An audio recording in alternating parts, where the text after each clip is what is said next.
At the Nexus Tactical Academy, you could always spot the human. Not because she was loud, though humans were known for that. Not because she was aggressive, though many were. But because she was asleep, standing perfectly straight, arms behind her back, boots polished, uniform crisp, and very, very unconscious. Her name was Zara Elwood. She'd been asleep for 19 minutes and 32 seconds before anyone realized it. "Cadet Elwood," the instructor barked, antennae twitching with irritation. "Are you aware this briefing contains the battle doctrine of the Triune Front? The very techniques that shattered the Vermilines at Threx Gate?" Zara didn't move. A thin line of drool slid down her chin, almost artistic in its defiance of gravity. The Morani instructor's voice sharpened like a vibroblade. "Cadet Elwood." Zara blinked, twice, and with a smooth, uncaring nod said, "Yes, sir. I find the doctrine quite outdated and predictable, sir." Gasps, audible ones, from the entire class, including the Suvex twins, who had 5 mouths between them. The instructor leaned forward. "I beg your pardon? I mean," she continued, stretching slightly as though she hadn't just been asleep on her feet. "They flanked on Quadrant Delta, using a dual surge feint, standard maneuver for species that over-rely on telegraphed aggression. If I were the Vermilines, I would have let the Morani overextend and hit from Polar Vector 7, but you know hindsight." She shrugged. "Nice slideshow, though." And with that, she sat down and immediately fell asleep again, head tilted just enough to suggest she'd done this before. She had. Zara Elwood was a problem, not because she was rebellious, not because she was lazy, but because she was better. And no one, not the Morani architects of the Academy, not the hardened, battle-hardened tacticians of the Zeran front, not even the mind-sharing Valari instructors, could quite figure her out. Because Zara didn't try. She slept. Through orientation, through galactic history exams, through planetary siege simulations. One time she appeared to be sleeping in the mess hall line, while eating. But when it came time to act, something changed. The sleep vanished. The mind, sharp, relentless, snapped into motion like a loaded trap. It started small.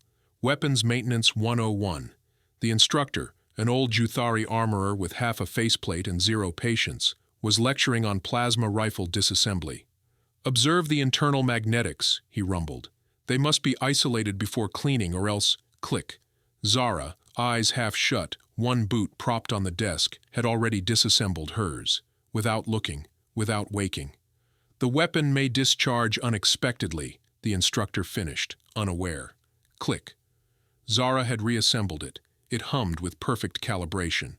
Now the instructor noticed. He turned, stared. The rifle sat on the table, ready. Zara was snoring softly. Her thumb twitched as if adjusting a non-existent dial. The class didn't know whether to applaud or check for divine possession. "Perhaps a demonstration," the instructor said tightly. Zara stirred, mid-yawn, picked up the rifle, and fired at the practice dummy across the room. 3 shots. Perfect center mass. The Juthari's mandibles clicked. "Acceptable." Zara yawned. "Thanks, Pops." By week 5, rumors had started. The human was a clone. The human was a genetically modified sleeper agent. The human was a telepath who learned by dreaming. The human had been born on a battlefield and raised by AI wolves. Zara neither confirmed nor denied anything, mostly because she was asleep when asked. But her record spoke for itself. Highest reaction score in drone evasions, fastest route through the nav hazard sim while blindfolded, and the infamous moment in combat strat chess when she won 4 matches simultaneously against 4 alien instructors while eating soup. She stirred it between moves. That was when the cadets started whispering behind her back. Not insults, but superstitions. "Don't wake her up wrong," one said. "You might trigger something." "She dreams of combat patterns," said another. "That's why she's always 2 steps ahead." They weren't wrong, just not right either. Because Zara Elwood wasn't some myth. She was just tired. Really, really tired. And nobody asked why. The Academy command staff had noticed. Of course they had. You don't get a cadet who naps her way through tactical briefings and still ranks in the top percentile without someone filing a report. And Commander Rel Traskin of the Morani High Circle did not like reports that ended in question marks. The next morning, a loud chime echoed across the academy's walls. Attention all cadets! Combat Trial Delta 9 will begin in 1 hour. Volunteers and observers report to Dome Arena 1. Repeat, Dome Arena 1. Zara was already asleep in the courtyard. Face down on a bench, one leg hanging off, sunglasses on. A Marani cadet approached and nudged her. Human, your name was drawn. Combat test. She lifted her head slightly. Cool. You will need to prepare. The Delta 9 is a full-contact sim with lethal force protocols. Zara stretched. Do you understand? She stood, brushed a leaf off her uniform, and cracked her knuckles. I'll be there. The Marani cadet blinked. You're not going to warm up. Zara blinked slowly. I was warming up. Then she walked away, without a weapon, without gear, still yawning. The cadet stared after her, reevaluating everything he thought he knew about the human nervous system.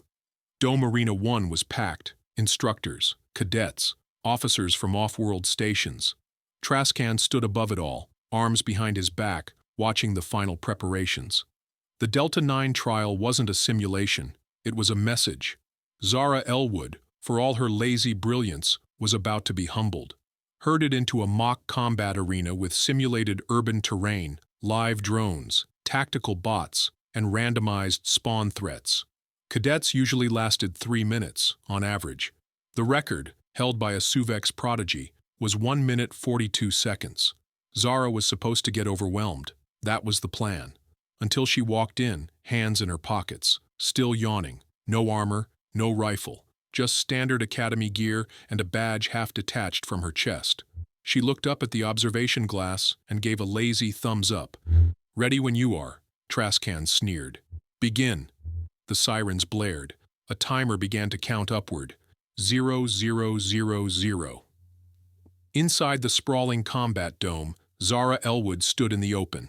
No cover, no weapon, just standard cadet gear, one untied bootlace, and a smirk that was equal parts amused and under-caffeinated.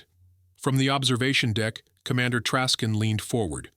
Deploy the threats. The first wave dropped in from above, 6 autonomous tactical drones, each equipped with stun-round repeaters and reactive shielding. They spread out, hovering like vultures, scanning for target acquisition. Zara blinked up at them, still not moving, still not reaching for anything. The drones locked on, and that's when it began. 000007. Zara moved, fast, not cadet fast, not gifted human fast, predator fast. She dropped to a slide under the first drone, snatched a stun baton off its side compartment as she passed, and vaulted onto the second before it could pivot. The baton cracked against the drone's sensor array, shorting it out mid-air. Sparks erupted. The drone collapsed. 000012. She landed in a roll, ducked behind a concrete prop wall, and used the downed drone as a shield against 2 incoming rounds. Then she threw it. She didn't toss it, she hurled it, straight through the third drone. Metal exploded mid-air. The crowd above let out a synchronized gasp. 000017A tactical bot deployed from the left wall, twice her height, armored, targeting systems already live. Zara didn't flinch. She ran straight at it. The bot raised its weapon. Zara grabbed a discarded riot plate from the arena floor mid-sprint and surf-tackled the bot's knees like she was born in a war zone. It went down. She yanked the rifle from its hand, turned it, fired twice. 2 drones overhead crashed down, their circuits fried before they could re-echoed across the chamber. Combat test complete. All threats neutralized. Time recorded, 37.04 seconds. Silence, then absolute chaos. In the observation deck, no one moved. Commander Trascan stared at the dome like it had just personally insulted his ancestors. Zara stood center arena, arms folded behind her back, posture perfect, as if nothing had happened. She looked up at the glass and waved, then yawned, again. Minutes later, back in the cadet ready room, a chorus of voices surrounded her. You flipped a bot! Where'd you even learn to move like that? You weren't even armed. Zara shrugged, pulling her hoodie back over her head.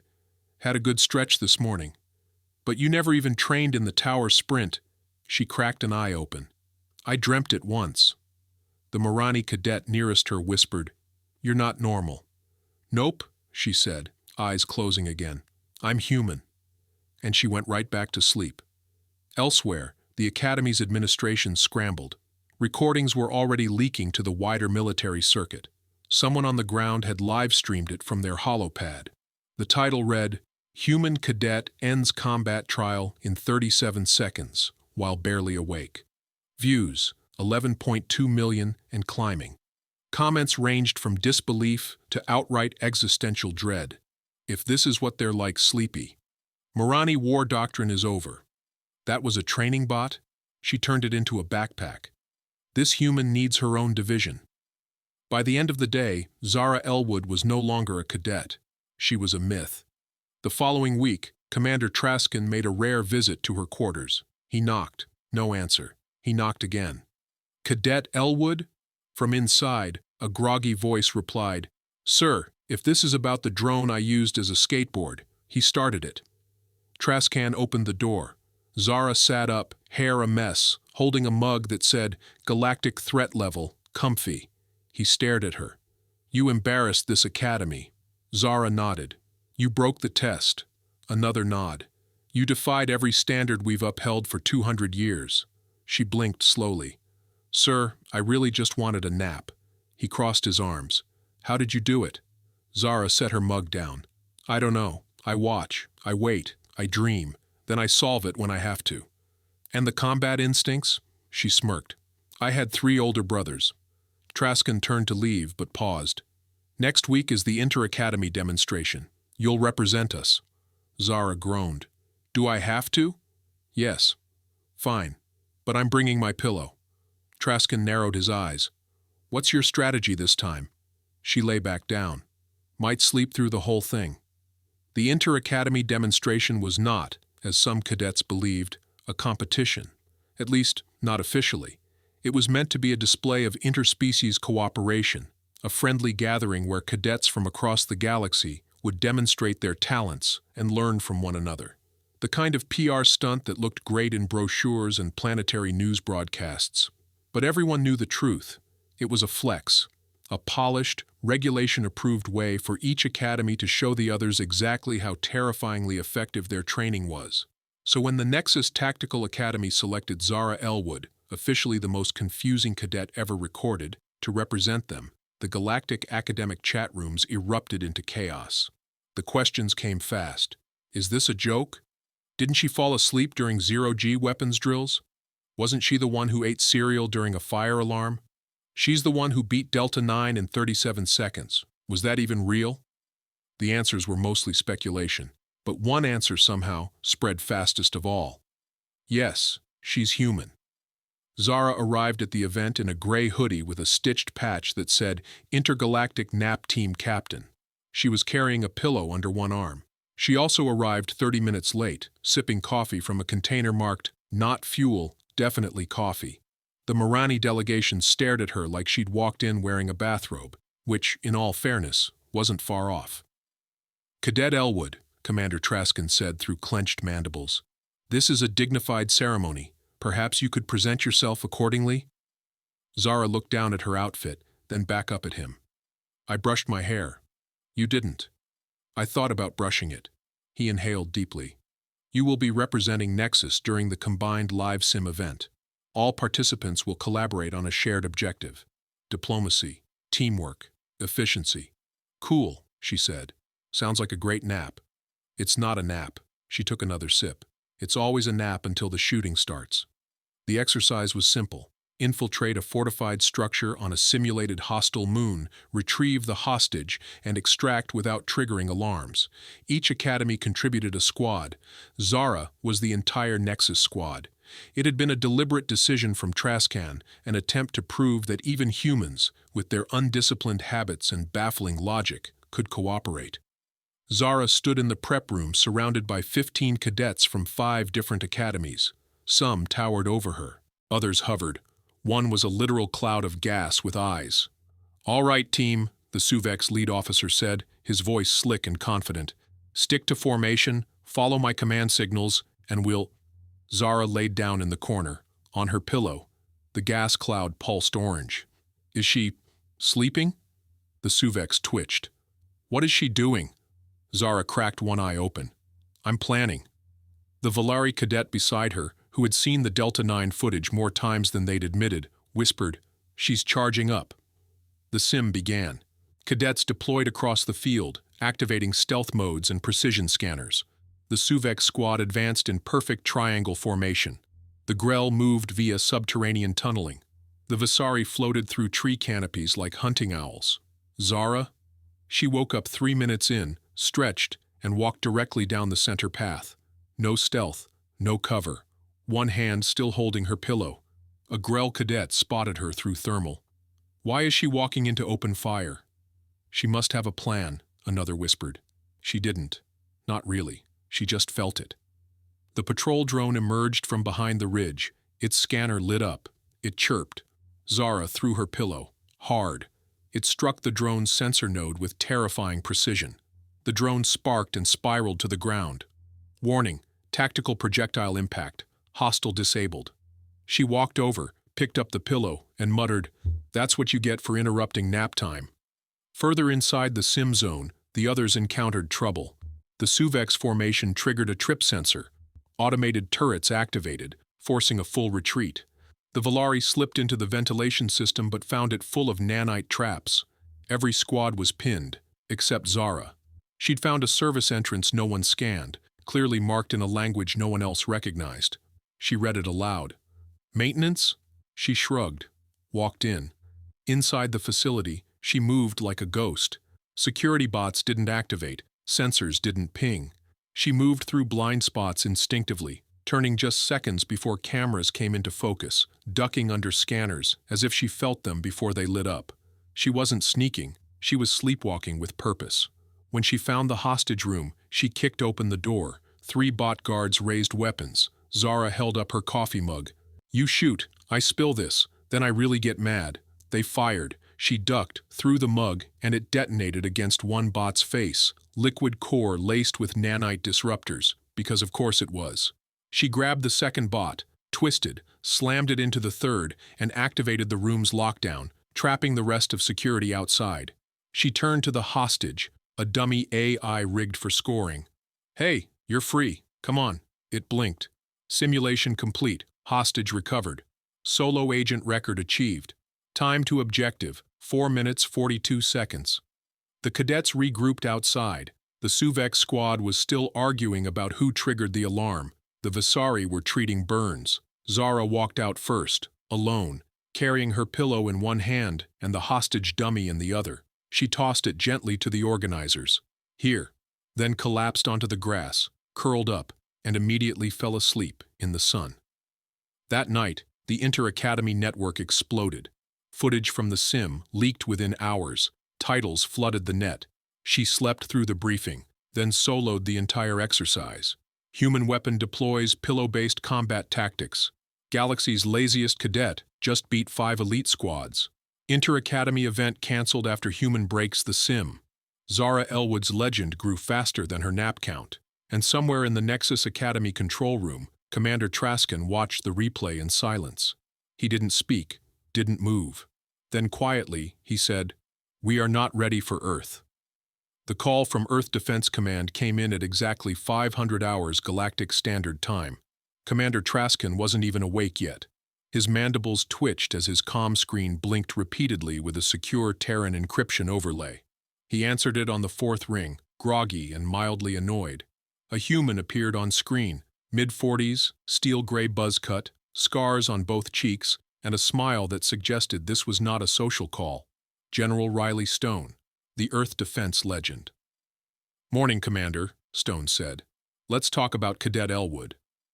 Traskin straightened. Ah, yes. I assume you've seen the reports. We've seen everything, including her sim footage, including her mug. She brought her own pillow, Traskin muttered. To a weapons check, Stone grinned. I'm aware, and I'd like to formally submit a requisition request. Traskin froze. You want to requisition a student? No, Commander. I want to promote a damn superweapon before someone else figures out how. Traskin blinked. She's undisciplined, disrespectful. chronically unconscious. She's also faster than our recon drones, better at field improvisation than half my generals, and apparently can solo a high-threat facility using a coffee mug and sarcasm. Stone's tone hardened. She's not a cadet. She's what happens when human instinct meets battlefield dreaming. Trascan hesitated. She doesn't even like standing up. That's why I'm sending her a chair. The promotion ceremony was scheduled for 9 a.m. Zara arrived at 9:04 a.m., wearing her hoodie, dragging her pillow, and chewing what looked suspiciously like protein bar cereal.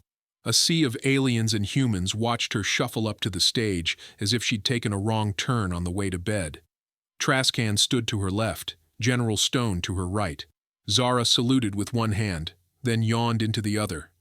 "Cadet Zara Elwood," Stone announced, "for outstanding tactical performance, exemplary combat ability, and frankly, terrifying creativity, you are hereby promoted to the rank of Acting Field Specialist, with joint assignment to Earth Defense and Nexus Advanced Tactical Programs."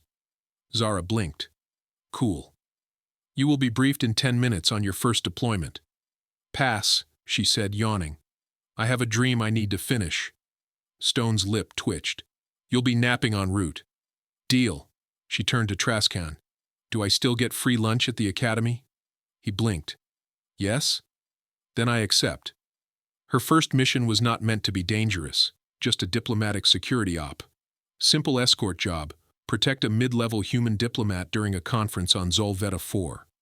Zara arrived 3 hours late. She hadn't missed anything, because the conference had been hijacked 30 minutes after her ETA and everyone else had been taken hostage. She walked in while the hostage takers were negotiating demands over HoloLink. The leader turned, weapon in hand. "Who the—" Zara drop-kicked him through a wall, then took his comm. "Hi," she said to the holofeed. "We're going to reschedule this call. Say, never?" She hung up. The diplomats gaped. One whispered, "Was that our security detail?" The other replied, "I think our security detail just ended the hostage crisis with her foot."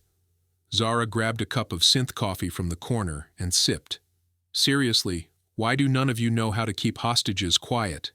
She left before the news drones even arrived. That video went viral. Again. This time it wasn't just military academies watching. It was field commanders, planetary governors, criminal syndicates. A few even tried to test her. One sent an assassin to her transport ship.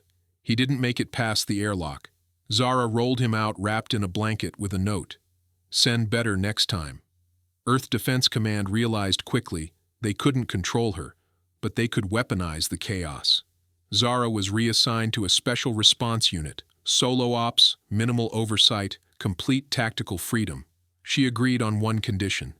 "I get to sleep when I want." "You already do that," General Stone replied. "Yeah, but officially." Her missions became legend. Zara Elwood, deployed on a pirate world, walked into a warlord's bunker during a truce meeting, handed over an unplugged toaster with a note taped to it, "Press me," then left.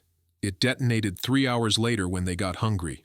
On Aurelian Prime, she neutralized a fortified base by hacking its power grid using an old Earth handheld game console. She beat a mech unit once with a folding chair and a jug of cold brew. At one point, the Varnari Empire offered 12 million credits for her capture. She intercepted the bounty notice, corrected the grammar, and sent it back with the note, "Try again. You're embarrassing yourselves." The bounty was withdrawn the next day. No one knew how she was doing it. She barely trained. She rarely studied. She napped in hostile zones. And still, she never missed a move. Because while others calculated threats, Zara felt them. While others prepped strategy, she dreamed it. And when others panicked, she blinked once, adjusted her hoodie, and casually broke the laws of probability. Commander Trascan, now posted to Earth as liaison, watched it all unfold with a mixture of horror and awe. "I spent 3 months trying to make her stand still in formation," he muttered once. Stone clapped him on the back. "Now the galaxy stands still for her." Trascan exhaled. "Does she even know?" Stone grinned. "Know what? That she's become a symbol. A message," Stone nodded slowly. "She knows. She just doesn't care." That night, Zara sat on top of her orbital quarters, looking down at Earth. The rings shimmered, stars danced on the black. She took a sip from her mug. Her pillow sat beside her. A junior cadet approached from the side. Excuse me? Zara turned lazily. The cadet bowed. They said you're the reason we're changing the combat protocols. She blinked. Neat. And that your techniques are unorthodox. They're dreams. The cadet tilted his head. Is it true you slept through the Battle of Grell 9? I was resting my eyes. You took down 3 walkers in 5 minutes. I got interrupted. He paused. Can you teach me? Zara smirked. Sure. Step 1. Never underestimate the nap. Then she laid back on her pillow, looked at the stars, and yawned. The cadet blinked. She was already asleep. And somehow, still ready. The galactic summit was in chaos. Dozens of species had gathered on Sorak Station, a neutral diplomatic platform suspended above a binary system. Security was tight, tensions were high, and someone, no one was sure who, leaked intel that a rogue artificial intelligence from the outer reach was planning to crash the party. Literally. Panic spread. High-priority assets were pulled, evacuation routes were cleared, defense grids were locked, and somewhere in the center of it all, slouched in a beanbag chair she had definitely smuggled in herself, Zara Elwood was asleep, mouth slightly open, mug resting on her knee, snoring, just a little. Commander Traskin paced the command deck, eyes twitching every time Zara's name came up on the tactical roster. I cannot believe this is our defense strategy, he muttered. General Stone, standing nearby, sipped his drink. You gave her rank. We just gave her permission.